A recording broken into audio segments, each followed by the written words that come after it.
What's going on, everyone? A BattleSpot singles player here, bringing you my first team analysis.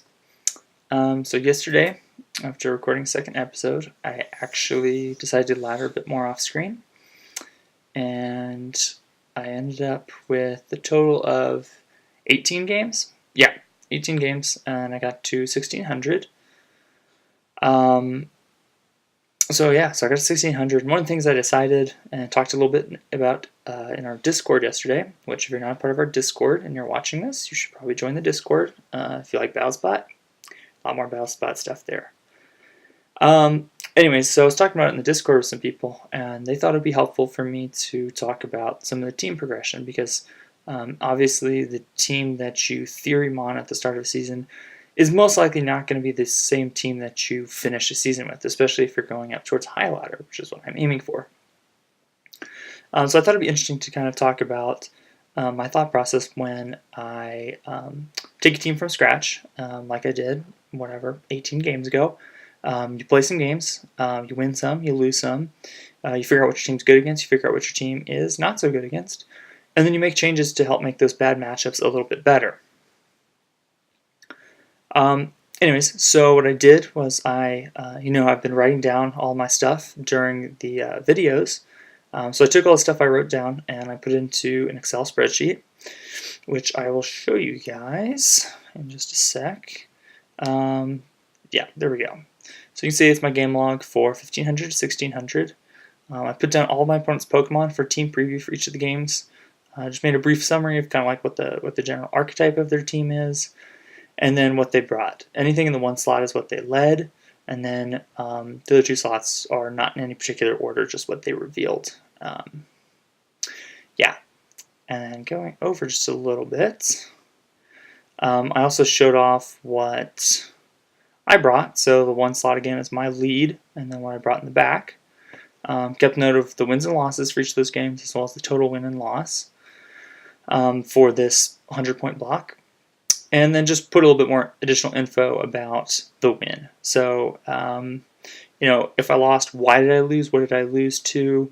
That sort of stuff. Let's see what else. Yeah, I'll go show you guys all that. Yeah, because it's not just knowing what you lost to, it's also knowing how you lost to it. So, for example, if you lost to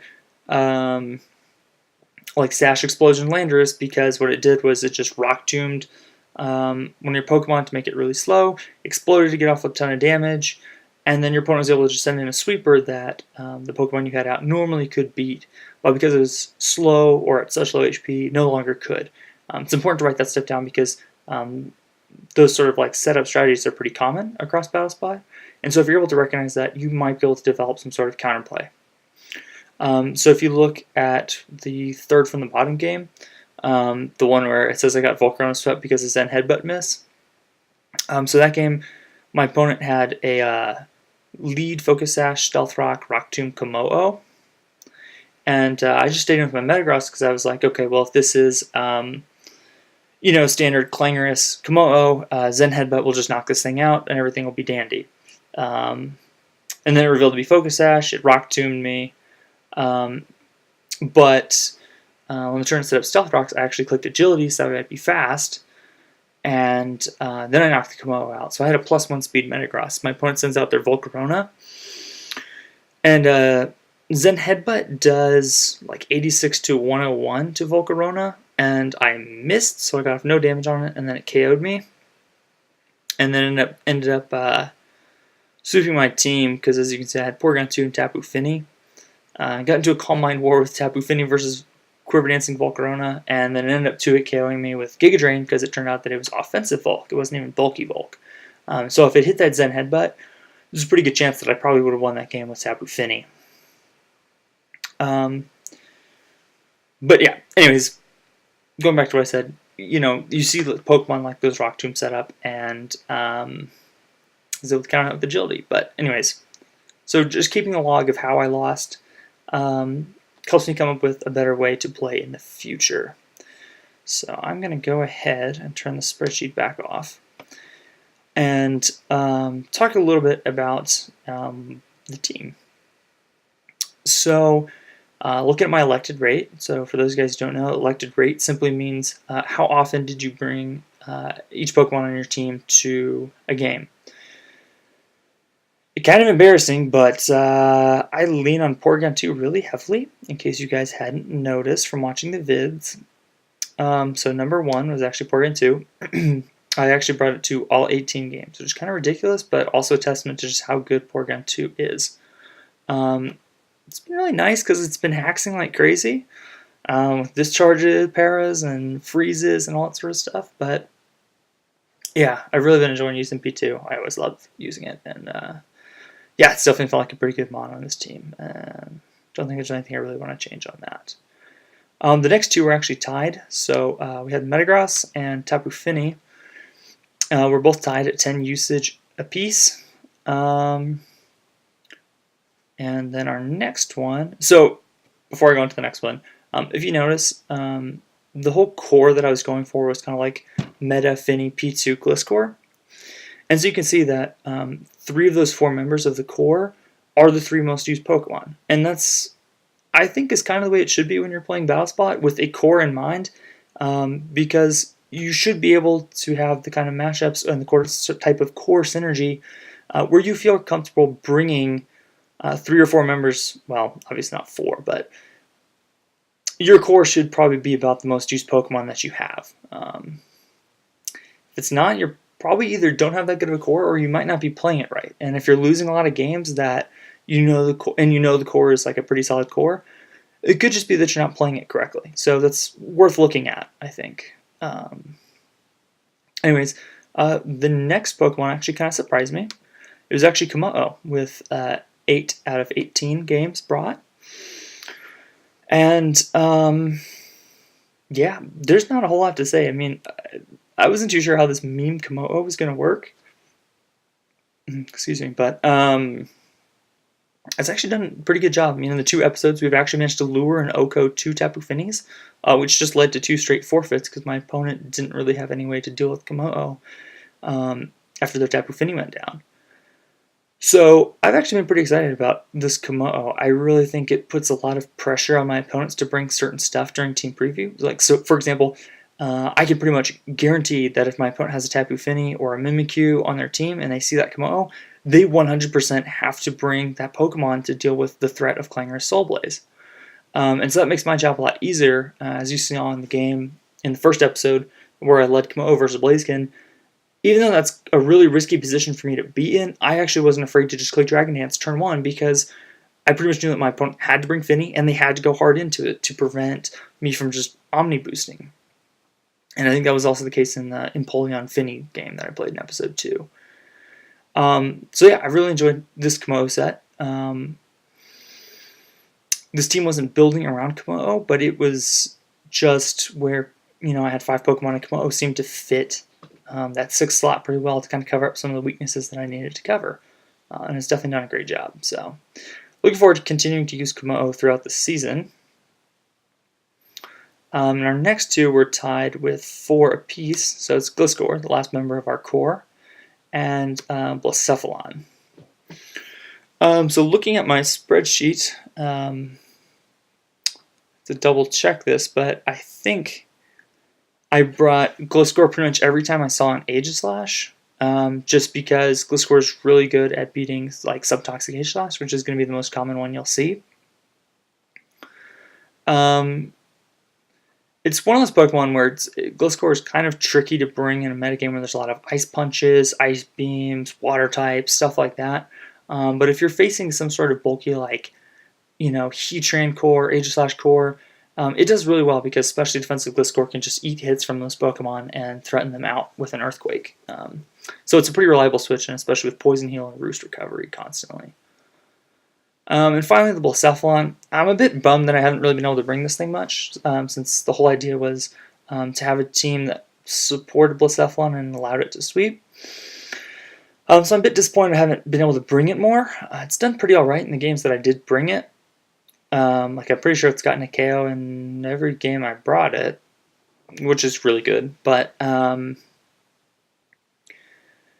Yeah, I think part of it too is that I really haven't seen the matchups that I intended it for. So I think this Blacephalon is really good against certain stall builds or opposing like Metagross, Pax, Gliscor type builds, and I really haven't faced any of those.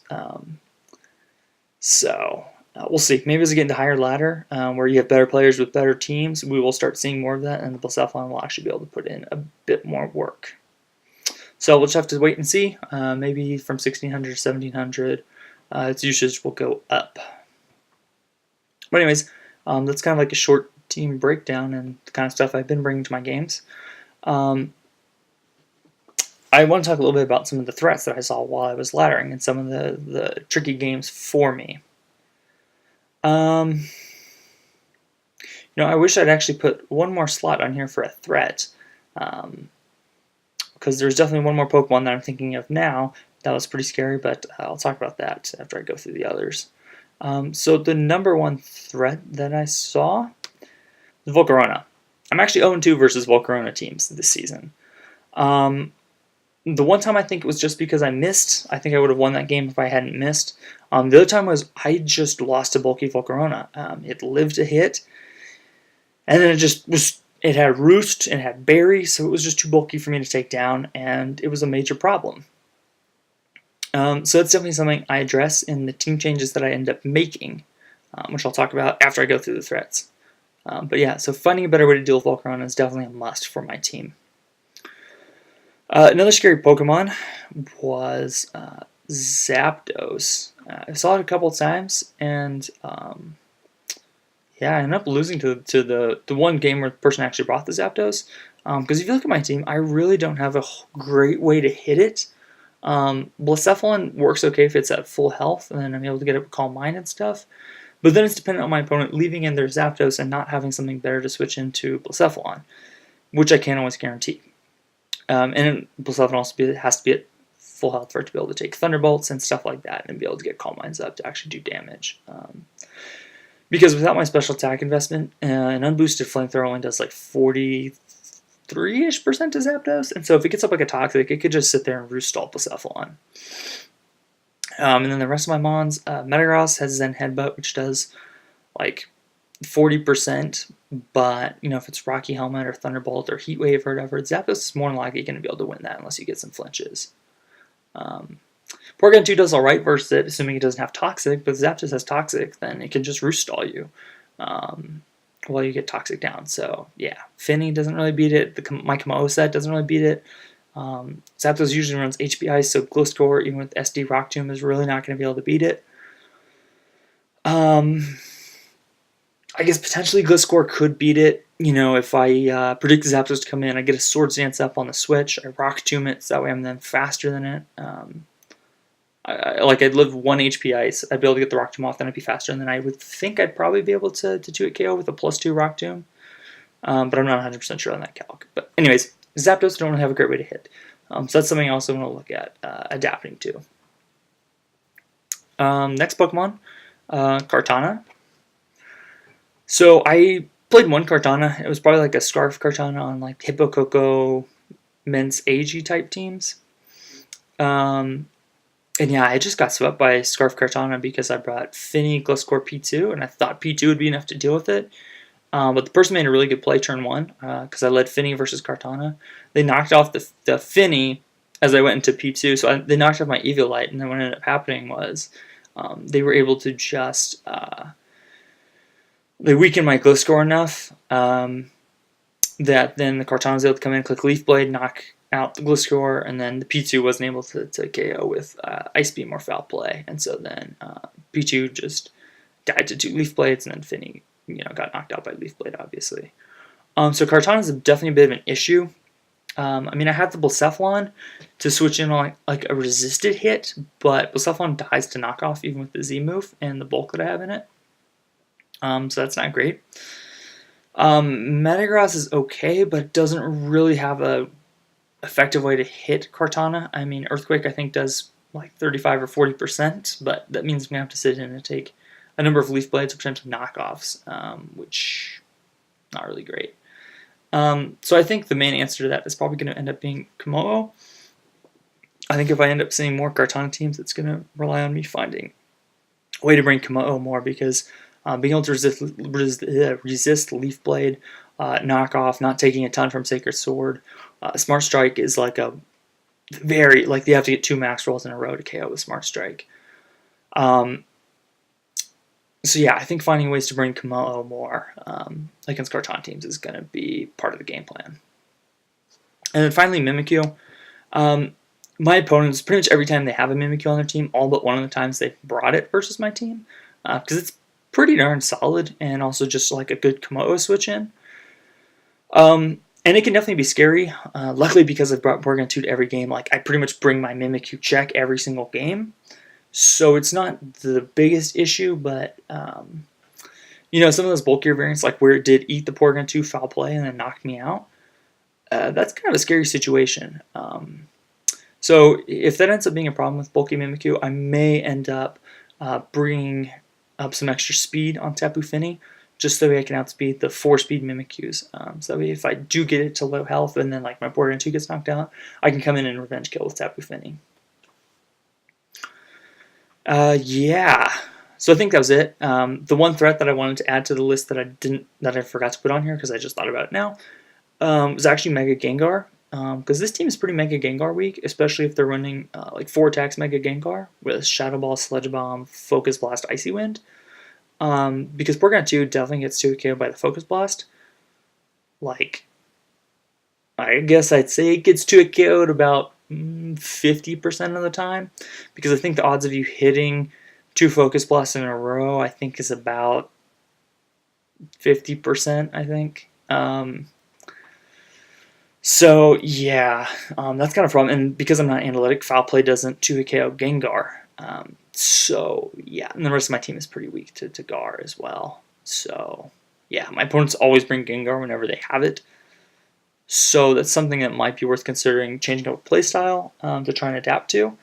So one of the things I was considering is, well, I have agility on my Metagross, so it may come down to a scenario where, you know, I bring in Metagross on something that I can easily beat, you know, towards like an endgame scenario. My opponent thinks, okay, well, I can sack this Pokemon, I can bring in my Gengar and revenge kill the Metagross and then win the game. But so instead of OHKOing the Pokemon that the Metagross is sitting or facing down at that moment, I can agility up, not die to whatever hit that Pokemon goes for, knock that Pokemon out, and then the Gengar comes out, and then I can just kill it with, you know, Zen Headbutt or whatever. So that's a possible thought. We'll have to see how that goes along as I end up facing more Gengar games. Anyways, I think, let's see, what else? There's one other thing I wanted to talk about. No, I'll go ahead and go into my changes, and I'll talk about this other thing later. So the first thing I thought about changing was my Metagross spread. So I really liked the Zen Headbutt on there initially because it helped with Venusaur, it helps with like Toxapex, helps like the Bulu Trancores, that sort of stuff. Like Bulu Tranpax it helps with. Yeah, and as you saw in episode 2, it took out that Venusaur in one hit, which I still don't know why that happened. But anyways, I like Zen Headbutt. But looking at the team and the losses that I took, both of the losses that I took to Volcarona, I took because my opponent sent out Volcarona onto Metagross and then was able to just set up and sweep. So if that's the game plan that my opponent's going to go for, if their mindset is, my Volcarona is bulky enough to take any hit from this Metagross, I can Quiver Dance up, and then I can start knocking stuff out, I don't really want to allow that, but I still want to be able to bait my opponents into thinking that that's a safe play. So what I ended up doing is I switched the Zen Headbutt to Rock Tomb, because Rock Tomb is going to OHKO pretty much every Volcarona spread other than like maybe max HP, max defense, but that's not really run. They just EV to live stuff like Blaziken Flare Blitz or Z Shadow Claw into Sneak from Mimikyu and stuff like that. So Rock Tomb should still be able to KO those variants as long as it hits. I still wanted to keep agility for the reason I mentioned before. So I was thinking about dropping agility for Rock Tomb. But I really like the agility because I feel like it could also help me in a late game scenario versus like a Gengar team or even a Blaziken team, because the team is still kind of weak to Blaziken. So I wanted to keep agility for now, and we'll see. Agility actually helped me win one game. off screen because I agility in front of an Aegislash as it went for King Shield and then knocked out Stomping Tantrum, and then my opponent went to Scarf Hydreigon, and I took it with Iron Head because I was then faster than it, and Dark Pulse doesn't OHKO Metagross because Metagross is crazy bulky. Yeah, so Zen Headbutt to Rock Tomb. So you guys might be wondering, like, okay, so what's my game plan for dealing with Venusaur or Toxapex? And I was thinking about this too. I think Gliscor is probably what I'm going to end up using because I was looking at Damage Calcs, and Giga Drain from Defensive Mega Venusaur does like 24 to 29% to Gliscor, which is really not that much when you consider Poison Heal recovery. And I have Swords Dance, so I probably could go out to Gliscor and Venusaur, Swords Dance up, and eventually just beat it down with Earthquakes.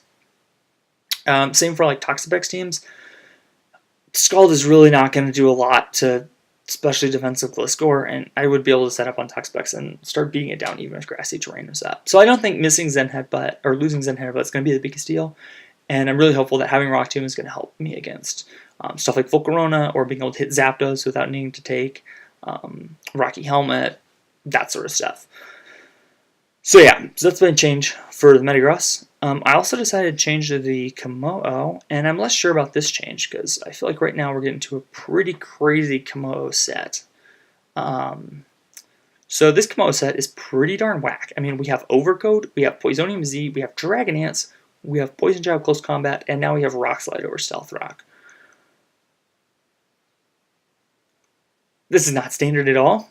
But the reason I was thinking about trying this out is because I've only clicked rocks in like one game, and it really wasn't even that useful in that one game that I clicked it. So I feel like adding Rock Slide could be helpful because actually if we end up looking at like Komodo and its stats, Komodo has pretty reasonable bulk. I mean, I think one of the problems when Kimono first came out was that people were like, well, the typing is not that great because of fairies, and also if you look at its stat spread, it's not that great for a pseudo-legendary. It's really pretty well-rounded, but it's not really, doesn't have any like min-maxed stats that are really helpful for it. 110 attack, that's solid but not great. 125 defense, solid but not great. Same for the special attack and special defense. Speed is middling, HP is kind of low. But it has pretty good defenses to back up with the lower HP. But anyways, it's also one of the problems that people said about Kimono. But I think for this team, it's actually really helpful that it does have that stat line because the speed is just high enough that with a plus speed nature, so like with the Jolly Nature, it can outrun stuff like Pokemon with higher base speed like Adamant Mimikyu or Modest Tapu Lele and stuff like that. So I think the speed is just high enough for us.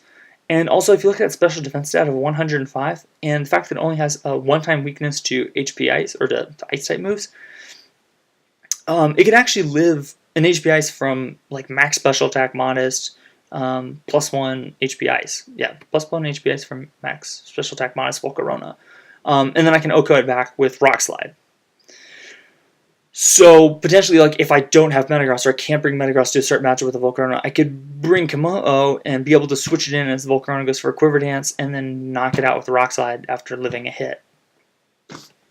So that's part of my thinking behind putting Rock Slide on it. It helps with the Volcarona matchup, and it also helps with the Zapdos matchup. We'll go ahead and put these guys back away, bring my Kimono back. Yeah, so the Rock Slide, Jolly Rock Slide +1 is like a 70% chance to hit KO Zapdos, combined with the flinch chance and the miss chance, I guess, too. That's a pretty reasonable chance to hit KO Zapdos, and something that I don't think my opponent would be expecting to come out from the Kimono and like in a Kimono versus Zapdos matchup. Additionally, HP Ice only does about 41% to Kimono from Zapdos. So I can actually take 2 and, be able to get off tons of damage or knock out Zapdos.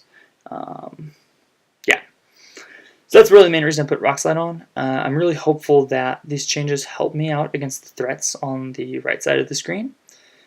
And, yeah. We're in the 1600s now. I'm going to make these team changes. I haven't change the stuff on my DS yet, but I'm going to do that.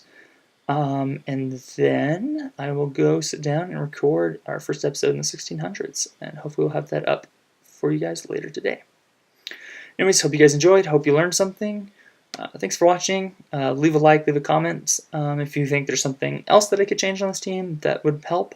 I'd love to hear from you guys, and yeah, it's all part of the journey towards making a really good team and getting high on the ladder. Alright, we'll see you guys in an episode later today. Bye.